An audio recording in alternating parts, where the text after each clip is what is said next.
All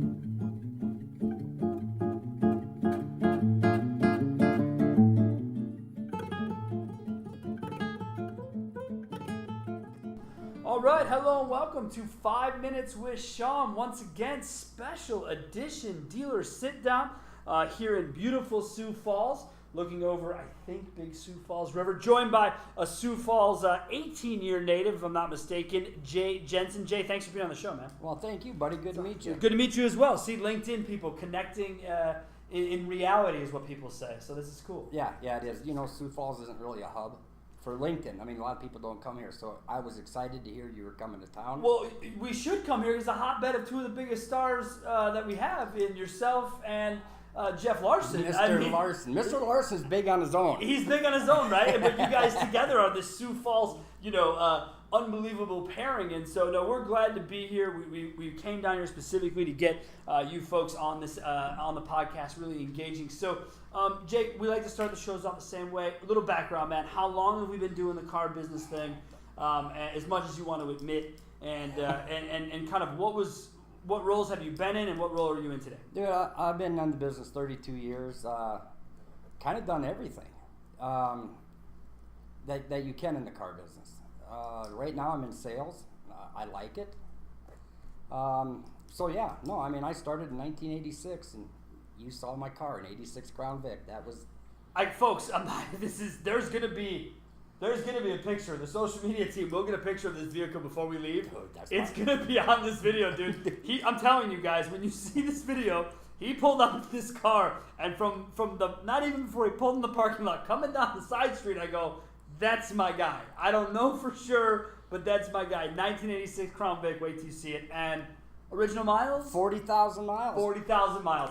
And as you said, how many payments left till it's yours? 74 of about $328 a month. Yeah. I got the gap. Yeah, he got the gap. He's going to need the gap on that deal. And this is why we got him on, guys. He loves the car business. He loves what he does. So, Jay, when you look at really in the sales industry right now, or automotive specifically, you've been doing it a long time. How has social media impacted our business, and more importantly, you in our business? Well, and we talked about this earlier. I'm not a social media expert. I got on LinkedIn about a year and a half ago. I didn't even have Facebook. I'd have never had it, just so we're clear. Never had Facebook. I started doing LinkedIn. We signed up when we started the company in 2013, but I didn't start using it until about a year ago for the podcast. So I think a lot of people will be interested to hear, in a year and a half, you are north of 15,000 connections. Is that right? Yeah, just a little over 20. Over 20. Okay, over 20 in a year and a half. And so how has it changed for you? You have a really cool LinkedIn story. So why don't we just kind of jump into why you got onto social? And again, we use LinkedIn because that is our community of people that we speak to. This podcast is everywhere. But on LinkedIn, why did you begin a year and a half ago? Well, I was looking to move to Asia. And here I'm going, what can I do there? And I'm trying to think. I'm racking my brain. What can I do? And I remember LinkedIn. Some story, somebody was talking about it once. It's worldwide. So I go, maybe I'll do that. So I went on LinkedIn, made out a profile, did everything. And I'm going, resumes don't mean much when you're in Thailand or Philippines or Vietnam. So I just started writing posts. And it's just funny. I think I didn't expect anybody to ever read a post. So I just... So you put out whatever you want then, right? Oh, yeah, there was no filter. You were like, forget it. If no one cares, if no one's going to read it, no one's going to read it. It's the internet. Who cares? Yeah, right? And all of a sudden I'm going, I got one like. Okay, and I realized my mom's not on LinkedIn, so it must be somebody. And all of a sudden it just kind of grew. But it's been, and I haven't changed. It's been sometimes a ruffle feelings or whatever, feathers, but I don't mean to. I just tell the way I feel. Now, you ruffle feathers, I ruffle feathers. Yeah. It's part of life. But do people say something to you about it? No, right. They it's don't. always through a third party is how it gets back to you. The one time I did get, and I'm looking to move to Harrisburg, Pennsylvania. Okay. And didn't know any dealers there, and I was trying to figure out how to get hooked up in it. And my son leased a car, and I knew the finance guy. So I went and talked. I let my son do the whole deal. He's 19 years old, kind of proud he could lease a car. Okay. So I went in and I talked to You didn't third baseman at all? No, dude. None of the deal. No. You let the 19-year-old Oh, I was in. behind the doors. I mean, I was peeking through the curtain. Right, but you weren't talking in his ear. There was no special mics. Nope. Nothing. And that is a proud moment. I had a finance guy I thought was a friend, and I went in. Of course, I said, "Okay, dude, get the tire program. It's Because you're definitely gonna mac that thing around." yeah. I mean, it was a lease, a 3-year lease. Yeah.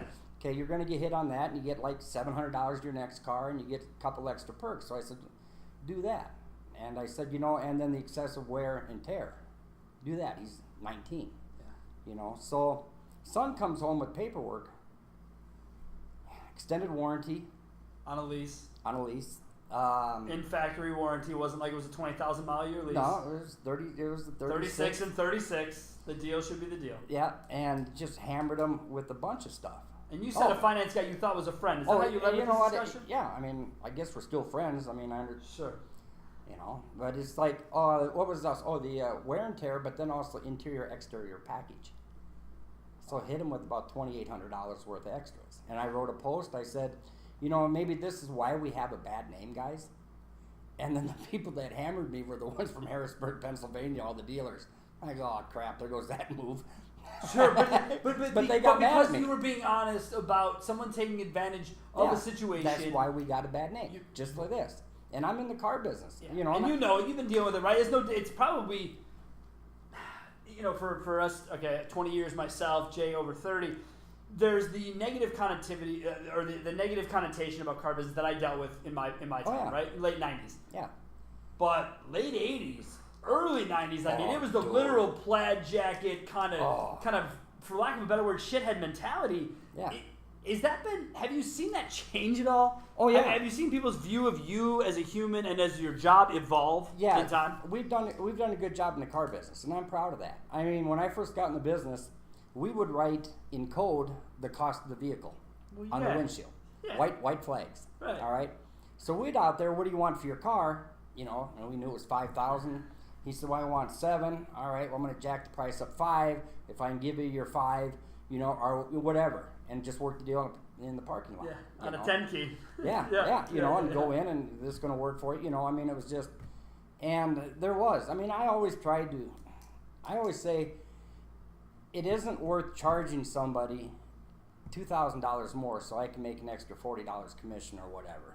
I mean, I never understood it because I wanted them back in 2 years. And so if I screwed you at initial point of purchase, in 2 years when I was ready for you to flip out, you had to come to me and I had to tell you, because I did such a good job the first time, there's actually no way I'm getting you out of this car, right? Yeah, and that's just it. And if that $40 is so important for me to get once, these poor people have to pay the extra $40 60 times, and it just isn't worth it.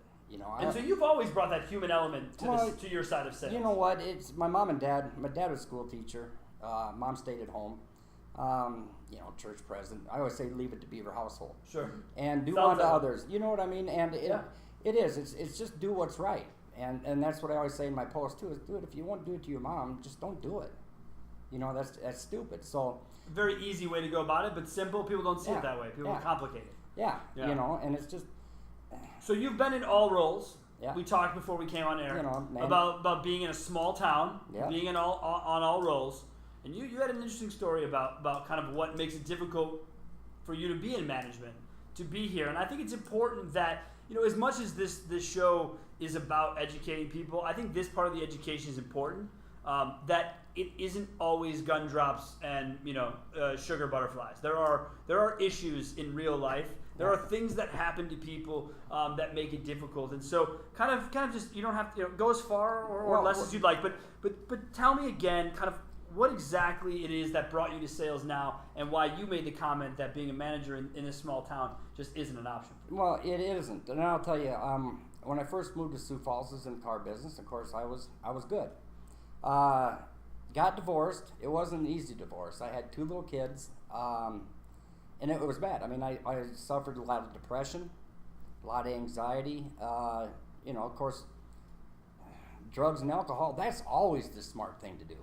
Always. Oh, you know what I mean. Anytime you're down on the dumps, right? Yeah. Best thing to do is take more downers. Yeah. I get it. Yeah. I get it. Yeah. And, I do appreciate the people, but I burnt all my bridges. And you're admitting this. I want the audience to hear this. I want to hear the self-realization of an individual who's been doing something for 30 years, tells you and the rest of everyone listening that he himself is responsible for burning his bridges and he takes responsibility. Did you do that immediately, or did you at first get kind of resentful of people who would not accept you? No, they all accepted me. Right, but I mean that wouldn't Yeah. give you the job anymore. Like, You were know you what? resentful at I all, do or it. right away did you know it was your Well, fault? you know what, dude? It's my fault. Yeah. And I tell them. I tell people. You know, I understand. I mean, they trusted me. It's kind of like the old, it's baseball waiver wire time. Love it. Get the old guy. Maybe he can just give us just 2 months, 3 months of his old self and get us in the playoffs. Yeah, yeah. And And maybe in the playoffs the magic Yeah. happens and he Yeah, has the run yeah. of his life. You know what? If we can get him back and he's ready to go, you know, just chalk him in for 18, 20 cars a month. And that's what you were doing. Right. So you were at your height. You were the 18, 20 car, maybe Yeah, yeah. more, right? And then you fell off back into. Are we saying tens? Are we saying less Oh, than 10 units? totally. I mean, are we saying just straight draw checks? Weren't selling any cars, Yeah. like owing people money type thing to that level. Well, kind of. Yeah. Yeah. I mean, it wasn't. It was, you know, I had one manager who would come to my door and knock on my door because I wasn't there. He goes, man, every day I came to your house, I didn't know if you were dead. I didn't know to your what I was. house? Yeah, he'd come to my house, see if I was all right. Kind of a welfare check, you know, just well-being check, you know. And he's going, Yeah. dude, every day. I've talked about this since then. He goes, yeah, you know, I didn't know what to do. You're supposed to be to work at 8, and it's 10:30. You're not answering your phone. You're not doing nothing. I went to your house. And he'd wake me. I never locked my door in a small town. Sure. Like, yay, you know. But you know, are you all right? Yeah, dude, I'm fine. Whatever. What time? You know, what day? What time? day is it? What day is it? It's Thursday. Okay, now let's make it a little simpler. What time? Yeah. You know, Yeah, I didn't for know. sure. But I don't blame the people For sure. because they gave me chances, and After chance, right? I mean, you yeah, you know, and I just couldn't put it together, you know, and it was kind of funny. And this is again a little bit off. Is I had to go, kind of forced to check into a mental hospital Okay. for depression and anxiety and even suicidal tendencies. Okay. And also there was looking at a little jail time. So I was sitting there one day waiting for the sheriffs to pick me up from the nut hut. I call it, no offense, but I guess I can call it. I've been If there. you've been there, you can call it what you want. Yeah. And there's a lady named Dolores there. Now, Dolores never said a word. I was down there 3 weeks. She never said a word. And I'm waiting in a kind of little lobby area, waiting area, thinking, well, I'm waiting for my ride, take me back to Sioux Falls, and guess I'm going to jail. But I was sitting there muttering to myself because I had my 2 kids. Going, you know, my kids, they don't need their dad. You know, they're better off without me. And all of a sudden I hear a voice says, kids need their dad. And I'm going, I'm looking around. It's just Dolores. Well, she doesn't talk. And I'm sitting there, and then again, I heard, kids need their dad. And I'm looking, I'm going, Dolores, did you say something? She goes, God told me to tell you that kids need their dad. And, wow. So, you know, getting escorted back in Crown Vic, by the way. That's it. Yeah, a little bit different than the one you pulled up today. Yeah. You know, Yeah, but yeah. I'm saying we happened to drive through my hometown, and I did a lot of thinking. You know, I had good parents, and I got there, and I was going, Dolores is right. Kids need their dad, and it was funny because I called this guy that was still down there, a patient, and just see how things were doing. I said, well, how's Dolores doing? And she's Dolores. I said, so, I mean, is she, at least she's talking now. She goes, no, she's never said a word since she's been here. And that was enough to just, wow. Wow. And so was it a moment of wow, or did it change your life? Did you it go was after wow. that and go out and change it? Well, yeah, I'm going, you know what, I got a message here. Wow. You know, I mean, I'd go to church, you know, and Sunday school and such like that, but The message has never been that direct, man. No. I mean, all of a sudden it's just like, yeah, that's great, but I don't have a camel, and you know what I mean? Right, And, yeah. You know, it's just all Christmas stories and Rudolph and everything else. Sure. And, wow, there must be something to this, Wow. you know, and so Jay, that's how long what, ago was that? How long have you been kind of on the 17 mend? years, 16 years? Over 15 years on the 15 mend. years probably. My father is a recovering alcoholic, and he'll tell you, you know, how long have you been recovered? Well, I'm never recovered. I'm recovering always. Is it something you still struggle with today? Oh, no. No. No. It's back of your mind gone. Just Well, it no big is, deal. you know, and I knew drugs were the problem. Alcohol wasn't really a problem. I don't really drink. Got it. I mean, I might have two beers a year. Sure. But I know that's not drinking. that wasn't my problem. Yeah, drugs. Drugs were, you know, and I get it. I've Yeah. been down the road. But- been down the road. But see, that's what's really stopped me from being a manager. And if you read my post on LinkedIn, it's it's funny. I think you're the one who calls it backyard superheroes or backdoor. Or that's not me, but I've seen it. Who is that? I think it's Kelly. Yeah, I think it's Kelly. I think it's Sean Kelly. I think he's the one that talks about the superhero. Well, I know it's Sean one or two. Yeah, well, in this case, it's Sean too. But yeah, he's a smart man. Again, we could do a whole. He's been on the show before. He's a great dude. He's wonderful at what he does. He's motivational, which I know is some things that you've talked about and thought about.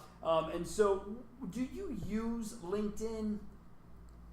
Are you using it for others or using it for yourself? So what I mean is, are these posts because Jay wants it off his chest, or because Jay is hoping that it may help one person along the way? Well, and see, that's what it is. It was never. Maybe I'm selfish. The first ones were for me. Sure. It was like I want to get my message out, and I didn't think anybody's going to read it. So yeah, it might have been writing in your diary type of deal. Yeah. And nothing wrong with that. Yeah. That's all this is. It's the only reason I started the show. Yeah. I didn't want to go to a therapist. I just want to talk to myself in the basement. Yeah, because you go to therapists, they may say you're nuts. Yeah. You go back down to the knot They're and going to say hi put to you the away. gang. Yeah, I mean, give me a choice. I'm an alumni. Yeah. But now I get frustrated because the main thing is I love the car business. There's no doubt about it. I love it. Passion. I can see it. And it's the greatest. I always say it's the easiest or the hardest, easiest job you'll ever have is sales. It really is. Everybody, you just go to work and get a huge paycheck? No, dude.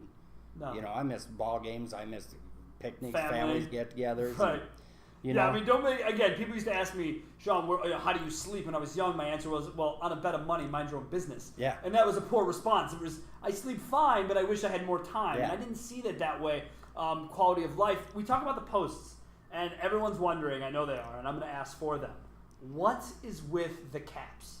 Okay. All right? Why do the posts happen in caps? Well, I'll tell you, and it's funny because I was in college once.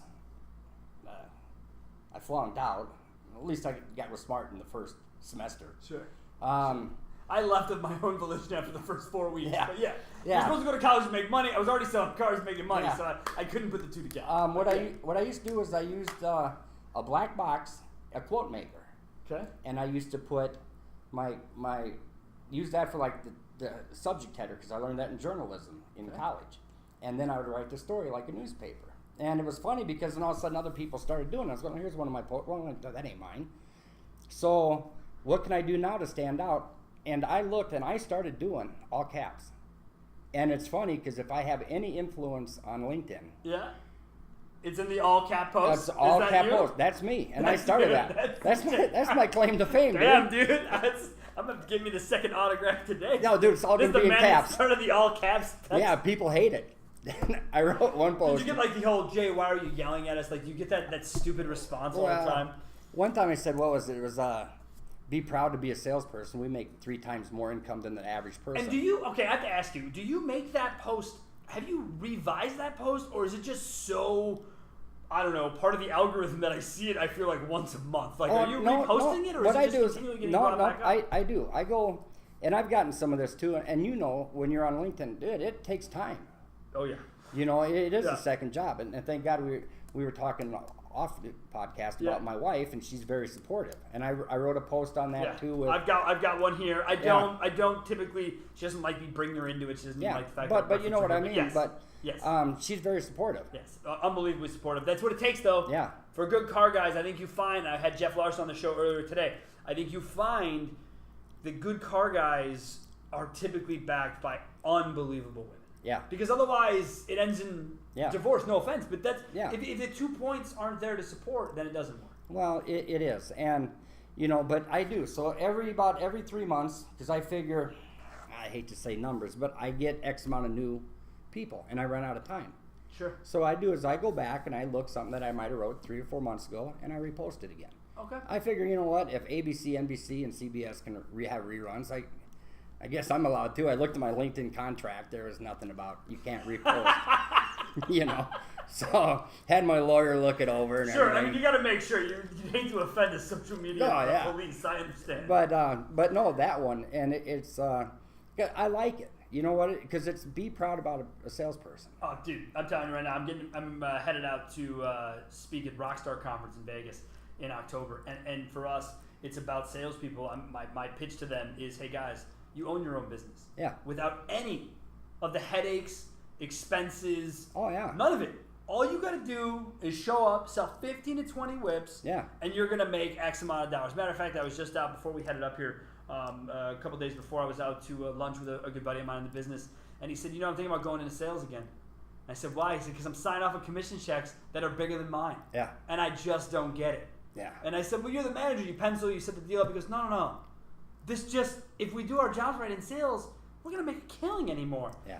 If you could be in management, would you? Yeah. Or do you prefer the sales job? Well, it's funny because I see by my comments and messages I get that I'm helping a lot of people, and that makes you feel good. Again, my wife laughs at me. I say, hey, look at this, look at this, I got people like me, honey, and I'm showing her my post. She goes, well, how much did you make off it? Oh, jeez. And I you go, think she's sitting in the room with us? That's what this one says. And I laugh at her. Yeah. I've gotten, Robert Ramirez sent me, I've gotten a Hot Wheels car. That was the Yellow Submarine. That was pretty cool. Yeah. So I've gotten a Hot Wheels car out of it. Guess what? You're getting a Car Biz swag bag leaving here today, buddy. No way. Oh, yeah, buddy. Right. Oh, yeah. Super, because I work right. You're getting the logo. You're not Oh, yeah, right. no Logo's way. coming with you. Got shirts. We got everything, buddy. Cool, because I work right across the street from a pawn shop. Oh, dude, Jay's killing me here. He's killing me. I thought he was excited. Dude, I am excited. I'm sorry. He's killing me. I didn't know there was going to be gifts. Oh, we don't tell you. We don't want you to just come on for the gifts. So I'm gonna, you've been gracious with your time. I'm gonna wrap it up. I like to wrap up, some of these interviews a little differently. So for you, because you've been doing this as long as you have, between you and I, we got 50 years in. Give me the top of mind, besides the story you already told me. Yeah. One crazy car biz story. Could be good, could be bad. And you warned me on this one, and I can't. You got it? I would. Too many. You know what? There is, and I hate to say it, but there's. Yeah. Yeah? Too many. All right. Yeah. No, All right, well, I'll tell you, the one probably, I do have one. I was selling a guy a car. He thought it was a Regal Grand Sport, but it was just a 50th anniversary. Okay? I mean, I think we all know what we're talking about here with the Grand Sports guys. We're not screwing around with that car. Oh, yeah. It was, this is a long time ago. It was Buick's, claim to fame. And we had a big scratch along the side, and he wanted to pay for. I want to buy from you, and I'm going, "Oh, dude, here, look, mine's like a 25th anniversary. You're getting the good one, the Grand. It was just Buick Regal, Buick Regal. Everybody wants. Yeah. Mine's all scratched, and they're $500 cheaper, and we got more miles. Well, I want to buy it from you. I go, dude, I'm not worth the $500. Ask my ex-wife. I said, that's the only one we can agree on. And his name, I know he's not going to listen, John Frank. Okay, John Frank. And did John Frank buy a car from you, or did he go buy the one He bought it from me. Because he wanted to. Yeah. So more miles. Yep. More Scratches, expensive. Not even even the top dog. No, heck no. It just had a little 25th anniversary badge on. And here's the one thing about being a salesperson is I appreciated it. So we had a scratch from front fender to back fender. Okay. Manager said, dude, this, and he goes, okay, we'll get it fixed. So he fixed the scratch on the two doors, not the front fender and on the back fender. I get the car, I look at that. That dog ain't gonna hunt. No. I took it down and paid for the repair myself. You did. Well, it was the right thing to do. Right, because you're a professional. Well, yeah. And you've talked about that a lot today, doing the right thing. Yeah. That stands out a lot about the way you approach things. So, I mean, that's just, it's not really a crazy story. No, but it's good. I should qualify. I want to hear a good story. I want to hear a story that, for you, Jay, I know that the future of what you hope holds for you is more of the leadership part, and I know that's what you like about the management. I know that you can help others. I'm hoping today's podcast gets out to other people. They enjoy hearing from you, and you can kind of work yourself down the road of that journey. So, yeah, man, we appreciate having you on. I want to thank you so buddy. much for the time, man. Yeah, I appreciate it. It was awesome. You're welcome. As always, you can reach me, 262-278-0157. That is my cell phone and or text line. Direct me. Take advantage of it, not just a couple people. Get involved. You can email me, Sean, SEAN, at carbizdonebetter.com. And you can find us all over LinkedIn. Jay Jensen, all over LinkedIn. You can find him there, myself. And we look forward to hearing back from you. Your feedback is always appreciated. Have a great day.